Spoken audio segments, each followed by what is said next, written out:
ninkaan aad ujeedaan waa nin milyaneer ah. Shirkadiisa ayaa boos ka bannaan. Waxaan rabaa booskaasi qofka shaqada u soo doonanayo inuu ogaado daacadnimadiisa. Wuxuuna bilaabayaa inuu halkan jiifto asiguna baakadkan gelinayo lacag, kadibna meesha ayuu seexanayaa. Waxaa meesha soo maraya ninkan, kadibna ninkii ayuu lacagta kala baxayaa wuuna ka tegayaa. Asigana wuxuu bilaabayaa in mar labaad uu geliyo baakadkii lacag. Waxaa soo maraysa gabadhaani. Markay soo martay gabadhaani, isla markaa ayaduna waxay bilaabaysaa in ay lacagta kala baxdo baakadkii. Ninkii ayayna ku leedahay waa in aad ka kacdaa shirkadda horteeda, wayna ka tegaysaa. asigana sidoo kale wuxuu gelinayaa baakadka ayuu lacagta gelinayaa, kadibna wuxuu iska dhigayaa nin jiifo. Waxaa soo maraysa meeshaan gabadhan ayay soo maraysa, kadib dhinacaha ayay fiirinaysaa, kadib lacagta ayay soo saaraysaa, kadib ninkii ayay ka kicinaysaa. waxayna ku leedahay lacagtan adiga ayaa iska leh. agtiisa ayay fadhiisanaysaa, lacagta ayayna gacanta ka saaraysaa.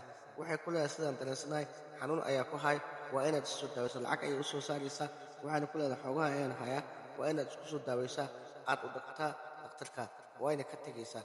intaa kadib waxaan arkaynaa manajerka oo saddexdooda ku soo dhawaynayay meesha. wuxuuna ku leeyahay run ahaantii waa ku wanaagsan tihiin in aad halkan shaqa aad u soo raadsataan, ayagoona dhahayo shaqadan muddo ayaan raadinaynay in aan helno.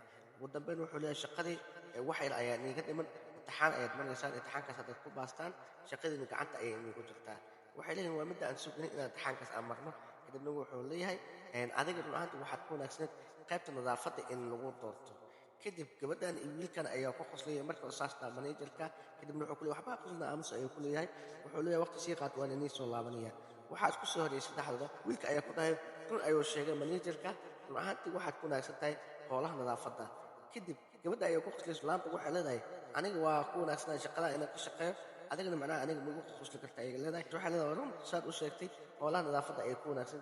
wiilkii ayaa hadalka sii wado, wuxuuna leeyahay waa inaad howlaha nadaafadda oo keliya aad shaqo ahaan aad u raadsato, ma ahan shaqadan kale inaad macnaha aad isku dhigto leeyahay. waxaa ku soo laabanaya manajerkii, wuxuuna u sheegayaa maadaama shaqo ay soo doonteen in loo diyaariyo cuno iska fudud.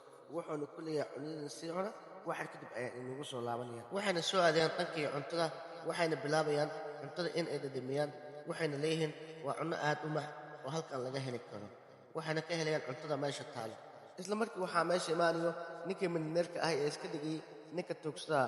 wuxuuna ku leeyahay gaajo ayaa i hayso, waa inaa cunno i siisan. gaajo miyaa ku haysa? haa, isug aniga ayaa ku siinaya ayuu ku leeyahay. kadibna wuxuu ku fardhanayaa doorashadii. kadib islaantii kale ayaa ku dayso maxaad sidaan u samaynaysaa? kadibna ninkii ayaa ku leedahay xoogaa cuntadan qaado, iskiiga tagna meeshaan. meeshii ayuu ka soo tegayaa, wuxuuna u mahad celinayaa islaantii. la socod wanaagsan qaybtan qaybta xigto.